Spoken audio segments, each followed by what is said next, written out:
What's going on, you guys? Slim here at the NAWCQ 2023 with my brother Asian Persuasion. You already know. We are here with Mr. Brian, the store Chen, on behalf of Team Jobber. We love you, Jesse. And how did you do here this year at Nats? I got top 32. Nice. First Nats top. Let's go. Yes, sir. Yeah, you're getting there, bro. That's awesome. What deck did you side on? I played an IKEA Labyrinth. Oh, nice. Yep. So furniture, labyrinth, all Yes, that. sir. I know you've been playing this for a while. I know you've been going back and forth with it, and yeah. Yeah, it's a comfort zone deck. Furniture build really seems to become, like, kind of establish itself as the best build. So it's consistent. It's traps. It's Pretty much this is like a normal deck with hand traps and stuff. You can do your trap stuff and do hand trap stuff. It's like not much more you can ask for when you build a deck. Yeah, and I know you played in the playoff. And did you play the same list? Or? No, I played the trap version and I lost the first round, but I don't think it was because I played the trap version. I got unlucky.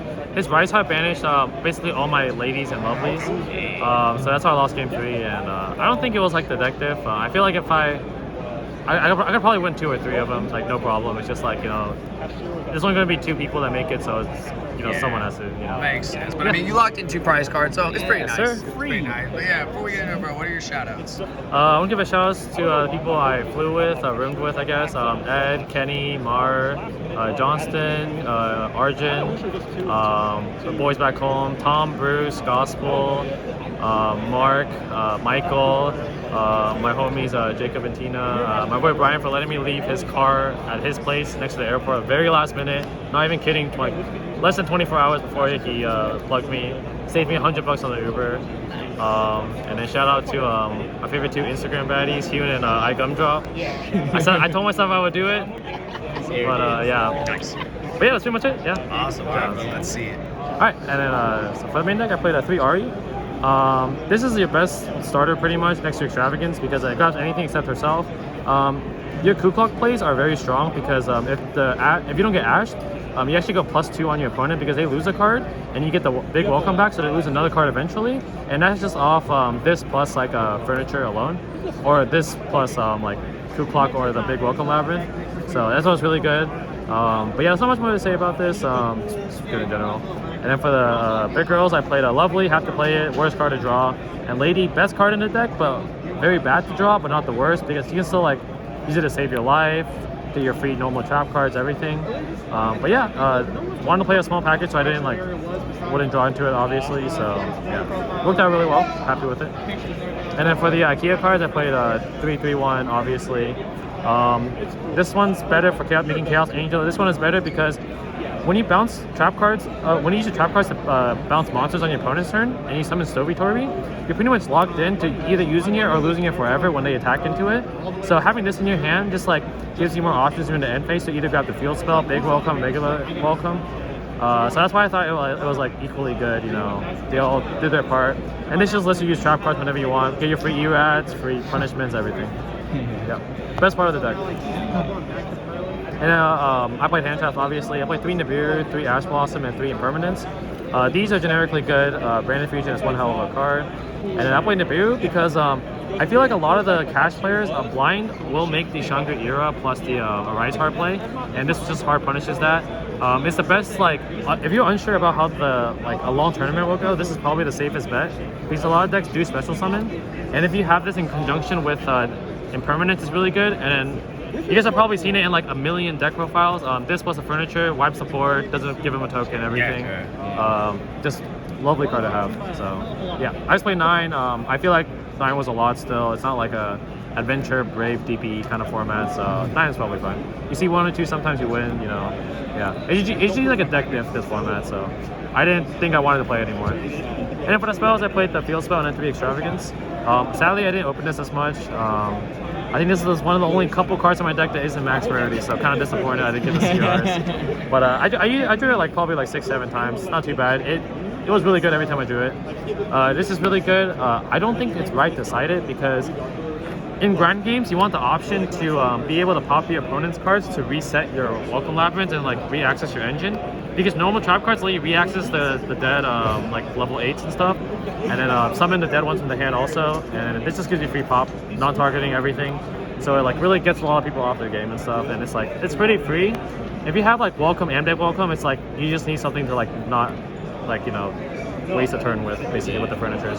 So yeah, didn't regret it at all. Really good. And then for my trap deck, I played 3 big Welcome Labyrinths and 2 Welcome Labyrinths. This, I didn't think you needed to play 3 because if you draw this by itself, it's like terrible. You basically chump block 2 attacks. That's the best it can do like on your opponent's turn. Besides summon Lovely and like make your cards not ashable available. But it's good because you can reset them. They'll just exchange spots every single turn. This is just why the deck is good. Bounces everything. Gives you a free pop when the Harpy Feather does to you. When they go into battle phase, you have a chance to hit evenly. You know, just gives you a lot of like options. And then for the fun part about this deck, it's 3 goes in, 3 skill drain. Yep, when the skill is drained. So before this last couple of months, I've been playing this deck without these cards, and I found out I was losing a lot of games going first in the trap deck, which is kind of ridiculous. Because you just do like the full setup, everything, and you go big welcome Ash. You're like, yep, I hope I drew Nib or Ash to like stop the turn. So the idea is that same thing happens to you still regardless. Like you get Ash, you don't have any like follow-up play, but you have Floodgates, so it's like, you know, it's good. So yeah, didn't regret it at all. Goes in obviously for cash. Skill drain generically good. Didn't regret it at all. Really good part of the deck. And for the last 3 cards, were the 3 searchables, the 3 cards you get Rhoda into.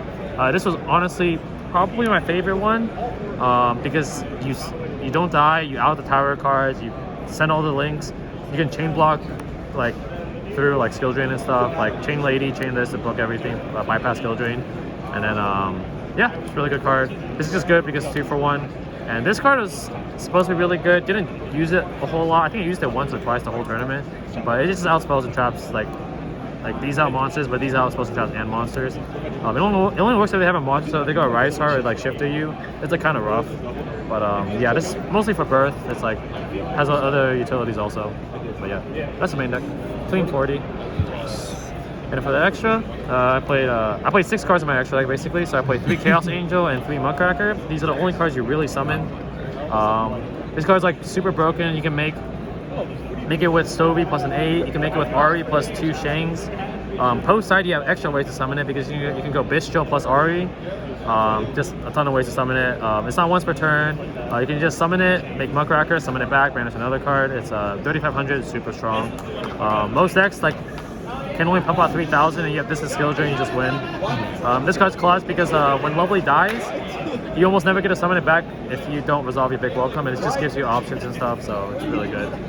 Needless to say, it's like Fiend deck, pretty much.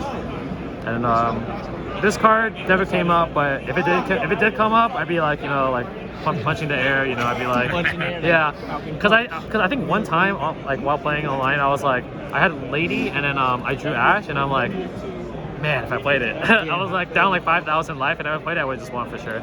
It's not, your extra doesn't really come up. You only play 6 cards really, besides the punishment target, so you can play whatever you want.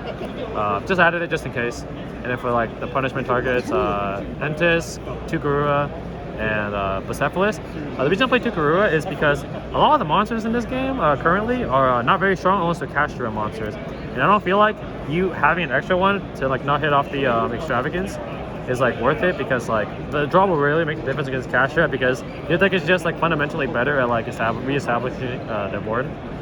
This against like the small decks are like really good to like draw one. Those are the decks that you actually want to like draw cards against, because like you try and draw into skill drain and stuff. Because they need to like go full ham combo, otherwise they'll lose because they couldn't establish a board.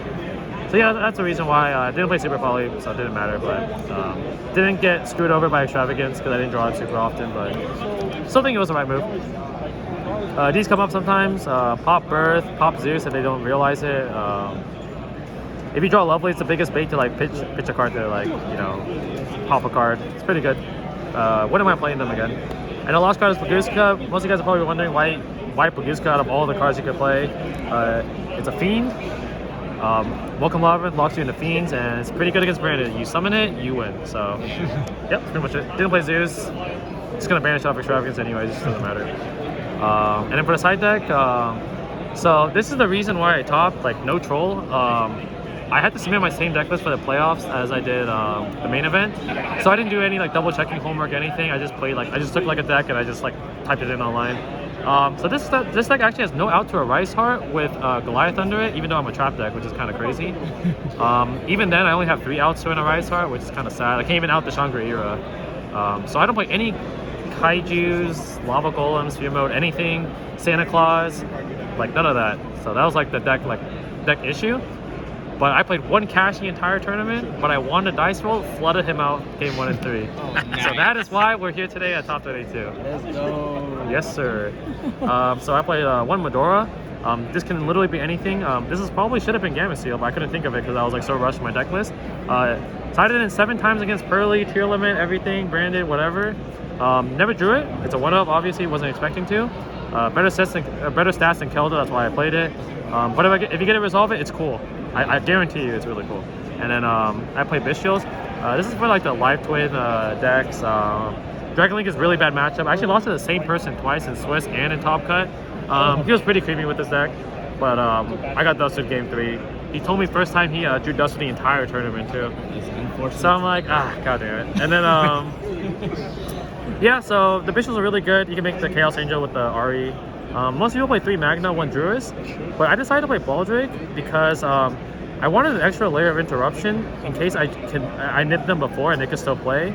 Or if I have like Stovey, Torby, or Lady, I can at least banish the extra deck monster and like prevent them from like like just putting too much pressure on the board.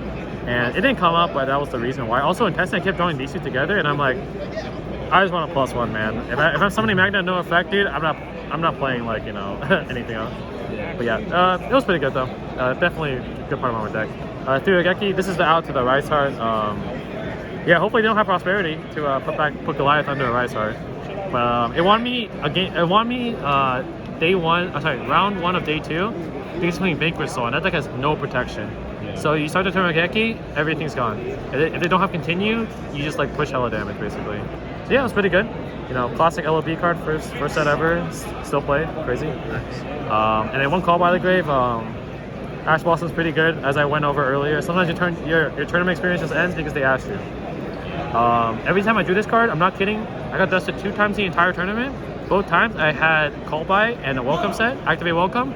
Never had Ash, so it's still good. It's still good to play though. And then more fun cards in my deck. 3 Old Mans. Most people didn't play this in the furniture version because you didn't play Floodgates, but now there are Floodgates. And saying no to a lot of cards is really good. So yeah. Protect the test.